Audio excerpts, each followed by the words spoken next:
welcome to Congress in Context. Good to be diving in again. Yeah, and this week, well, we're focusing on the Senate, that first week of November 2025, the 3rd to the 7th. A really pivotal week. The House was mostly in recess, but the Senate floor was, well, it was the scene of some major action and inaction. Absolutely. Constitutional clashes, political brinkmanship, honestly, some really concerning developments. That's right. Our goal today, as always, is to get behind those headlines, unpack the gridlock, and really explain what it means for you, the listener. We're talking about the longest government shutdown in American history, hitting a new milestone, a key judicial confirmation, and a really intense debate about war powers. Yeah, using the Congressional Record official reports, we want to look at not just what happened, but kind of why it happened or why things didn't happen. Okay, let's jump right in. The big headline has to be the shutdown. Day 37 this week. Day 37, it's hard to even fathom. That officially makes it the longest in U.S. history. Just complete legislative paralysis. And the focus was all on this one bill, H.R. 5371, the Continuing Appropriations and Extensions Act. Basically, the bill to keep the government running. Right, the CR. And it failed to move forward. Big time. Yeah, the key vote, roll call 602. It was 51 yeas to 46 nays on the motion to proceed. Now, 51 sounds like a majority. Why did that fail? Well, that's the Senate for you. You need 60 votes, typically, to overcome procedural hurdles like a filibuster. They needed 60 votes for what's called cloture. To end the debate and actually vote on the bill itself? Exactly. And they only got 51, so the minority party successfully blocked it. That 51-46 split, almost perfectly along party lines, it just screams gridlock. Neither side willing or maybe able to get those few extra votes needed. Right. It forces brinkmanship instead of actual negotiation. And the rhetoric reflected that. Republican leadership, Thune, Barrasso, Cornyn, they were really pushing the Schumer shutdown narrative. Yeah, their argument was essentially Democrats are holding the government hostage for political points instead of passing a, quote, clean continuing resolution. Just fund the government, no strings attached. That was the message. And they hammered the consequences. Troops not getting paid, TSA, Border Patrol working without pay, Head Start closing. Serious stuff. National security risks. But the Democrats, folks like Durbin, Merkley, Klobuchar, Wyden, they were pretty clear about why they were holding out. They argued they had to use this leverage, this moment, to force talks on two really critical issues: healthcare costs and food security. Sticking points they felt couldn't wait. And interestingly, you saw some internal pressure on Congress itself. Two bills popped up trying to hold members accountable during the shutdown. Oh, yeah. Like what? One was the No Shutdown Paychecks Act, basically. Congress doesn't get paid, no back pay later. Wow. And another, the Withhold Member Pay During Shutdowns Act, which would put their pay in escrow until the government reopened. So acknowledging that unease, maybe, about getting paid while federal workers weren't. Exactly. That ethical dimension was definitely bubbling up. Okay, let's dig into those two leverage points because, I mean, this is where policy fights have huge real-world consequences. First, healthcare, the ACA subsidies. Right. The enhanced premium tax credits under the Affordable Care Act were set to expire. Democrats argued letting that happen would trigger an immediate crisis for millions. How many people are we talking about? Around 22 million Americans who get their insurance through the ACA marketplaces.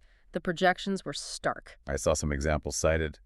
Premiums doubling, tripling, even quadrupling. Yeah, truly shocking numbers. That photographer in Utah mentioned in the record her premium jumping from about $500 a month to over $2,100. More than a mortgage payment for many people. Absolutely. Or in Illinois, an average jump of 80%, an extra $2,500 a year. Democrats were pushing for just a clean one-year extension. Framing it as basic economic stability. And pointing to polls, like that Kaiser Family Foundation one showing broad support, like 78% backing an extension. They saw it as, powerful leverage because the pain would be felt everywhere, regardless of politics. But Republicans had a strong counter. Senator Scott from Florida, Crapo from Idaho. They weren't buying it. No, they pushed back hard, calling the ACA the Unaffordable Care Act, citing huge premium increases since it started like 221% on average since 2013, according to their figures. So their view was extending subsidies just props up a flawed system. Essentially, yeah. Yeah. Rewarding insurance companies, they argued, without fixing the underlying cost problem. Senator Crapo even floated an alternative. What was that? Instead of subsidies, federally pre-funded flexible spending accounts, FSAs, equivalent to the tax credit value. Give patients control, not insurers. That was the idea. Okay, so a fundamental disagreement on how to handle healthcare costs. Yeah. The second flashpoint, food security, SNAP benefit. Yeah, this was genuinely disturbing. The focus was on the Trump administration's decision affecting November SNAP benefits for about 42 million people. What exactly happened there? Well, according to a USDA court filing, providing full benefits, instead of sharply reduced ones like down to $3 a day, would have meant transferring $4 billion from child nutrition programs. Okay. And the administration refused to make that transfer, saying Congress intended those child nutrition funds to be separate, protected. So the result was reduced benefits or delays. Both, potentially. Yeah. The USDA itself admitted it would take states weeks, maybe even months, just to implement the reduced benefit structure. Months without full food aid for millions of families. Yeah, it confirms a significant delay, and it puts these incredibly basic human needs, food and healthcare, right at the center of the political battlefield. Using them as bargaining chips. Which is a really high-stakes strategy. Once you go there, using immediate suffering as leverage, it sets a difficult precedent for every future budget fight. It turns routine process into, well, a potential moral crisis. You saw the immediate human impact, right? Like that deli in Chicago stepping up to offer free meals. Manny'sDeli, yeah. Communities trying to fill the gap left by the government deadlock, it really brings it down to a human scale. Okay, let's shift gears a bit. Away from the shutdown, towards the judiciary and executive power questions, there was a significant judicial confirmation. Yes, the Senate confirmed Eric Cheney-Tung of California to the Ninth Circuit Court of Appeals. Ninth Circuit. That's a big one. Covers a lot of the West Coast. Huge jurisdiction, and often where major constitutional cases start before potentially heading to the Supreme Court. The vote was 57-41. Was there much debate around his nomination? Oh, yeah. Very ideological.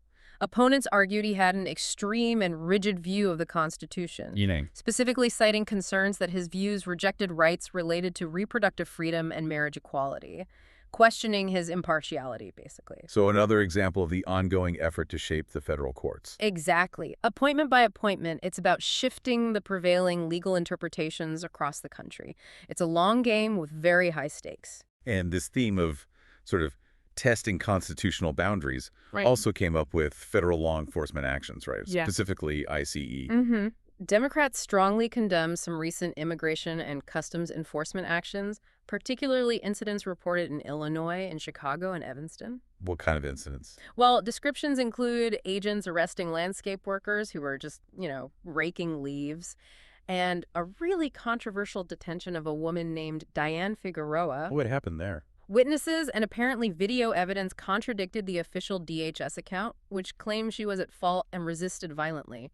Witnesses said she was manhandled. That sounds incredibly contentious. It was, and what was striking reading the record was a quote from a self-identified Republican citizen in Skokie. Really? What did they say? They expressed anger about federal agents stopping U.S. citizens and demanding papers just based on how they looked, calling it unimaginable and completely unconstitutional. So concerns about overreach, crossing party lines, potentially. That's what it suggests. Democratic senators were arguing these ICE teams seem to be targeting anyone who looked Hispanic, raising serious due process questions. Okay, one more major area this week. The president's war powers.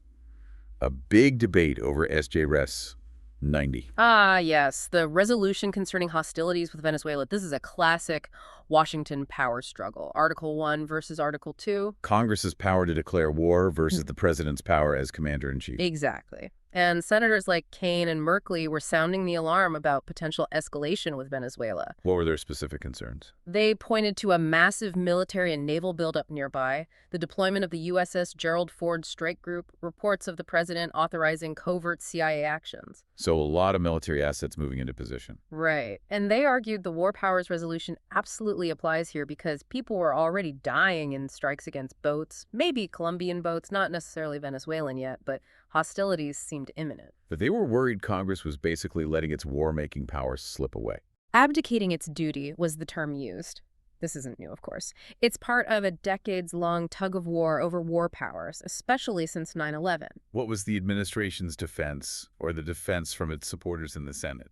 The argument was the president is acting lawfully against a narco-terrorist state, pointing out that the leader, Maduro, is actually indicted on drug charges in the U.S. So framing it as counter-narcotics, counter-terrorism, necessary for national security. Correct. And interestingly, the supporters argued that if Congress disagrees, their constitutional remedy is to defund the operations. Not to try and second-guess the president's military decisions on the ground through resolutions like this one. Exactly. It's a procedural fight as much as a policy one. How and when does Congress assert its power? Fascinating. So as we wrap up, if you want to dig deeper, you can look up these bills we've discussed, H.R. 5371 for the shutdown funding, S.J. Res. 90 on Venezuela, over on congress.gov.